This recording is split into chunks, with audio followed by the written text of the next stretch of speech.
Yeah, it's very common tendency to like not want to be like a small self and ego. I don't want to be author, therefore I am awareness, and then treating everybody as like as the substance of awareness.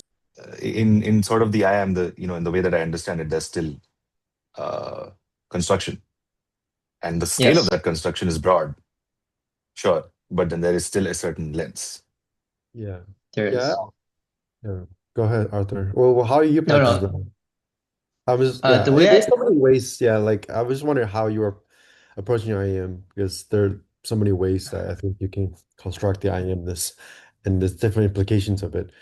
Actually, all three exit strategies can be included in the I am from the way I understand it Mhm. because you're constructing this spacious, vast awareness, which now, sure, you can utilize that as the entry point to contact, but it could be also utilized as a way to exit too, right? Because you're constructing the spaciousness in which you can, what's the first one? Insist. Yeah, you insist that, oh, my reality has to be the spaciousness, has to be the sense of like awareness. My identity has to be pinned onto awareness. Anything that isn't spacious or isn't the I amness is somehow less truthful or less enlightened, right?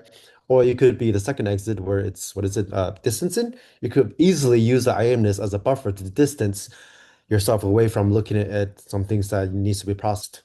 I'm not saying everyone does that. I'm saying that there's inclination to do that. And the third one is what is it? Dissociating? Oh, fading, right? A lot of people go to the I am, they would just fade into the I am, or even like, I don't know, just fall asleep, or everything is happening, I don't need to deal with it. And they just either become even less energetic, less alert, but it could be the other way too. You could utilize it I am and boot up a lot of energy too. So it depends on how you relate to it. The way I relate to it is like it's just a screen. Like the I am is a screen, and all objects, all object subjects are in that screen. So I Mhm. use the I am kind of like a little bit like a protective measure because I don't like what I'm seeing. Yeah, So exactly. so I have the I am, and then everything else is just like I just let it play out in my mind, and I just don't make my mind or even my insights as significant because they're just part of the I am. So that's kind of how I see it. Yeah.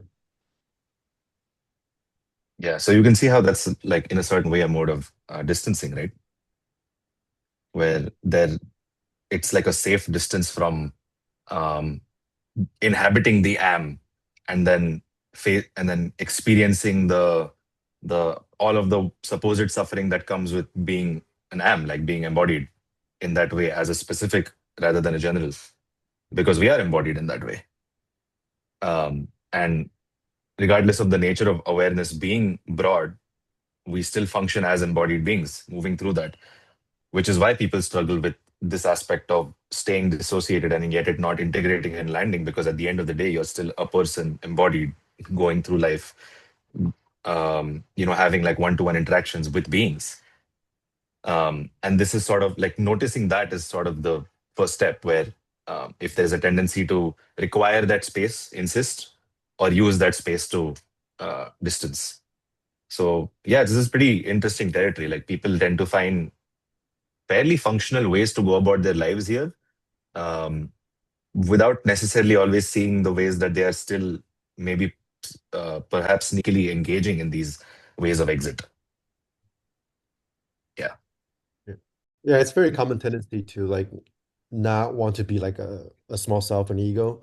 I don't want to be author, therefore I am awareness, and then treating everybody as like as the substance of awareness is all a dream.